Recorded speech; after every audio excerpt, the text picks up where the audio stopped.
आज सकाळी लवकर उठून लेक माझ्या अगोदर आंघोळीला गेली. नंतर मी आंघोळ करून सर्व देवांना पण छान छान आंघोळ घातली आणि बाप लेकीने गंध लावून छान छान देवपूजा करून सूर्यनारायणाला नमस्कार केला आणि लेकीचा गोड पा घेऊन श्रीमद भगवद्गीता वाचायला घेतली. त्यात भगवंत म्हणतात, पृथ्वी, पाणी, अग्नी, वायू, आकाश, मन, बुद्धी आणि अहंकार या 8 माझ्या भिन्न प्राकृतिक शक्ती आहेत, म्हणजे चराचरात भगवंतच आहेत. नंतर टीव्हीमध्ये लावलेल्या राधाकृष्णाचे भजन ऐकून आम्ही छान छान डान्स केला आणि मस्ती करून दमल्यावर लेक अशी झोपी गेली.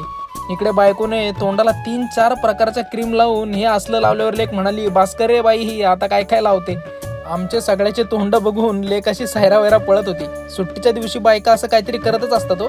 नंतर आज भोगीची मिक्स भाजी खायची असल्याने असा मिक्स व्यायाम केला आणि कडक पोच देऊन घरी येऊन संत तुकारामांची गाथा वाचायला घेतली. त्यात महाराज म्हणतात, या जगात चित्ताची शांती ही फार श्रेष्ठ सिद्धीच आहे, तेथेच सर्व सुख आहे. बाकी काय चालायचंच नाही का.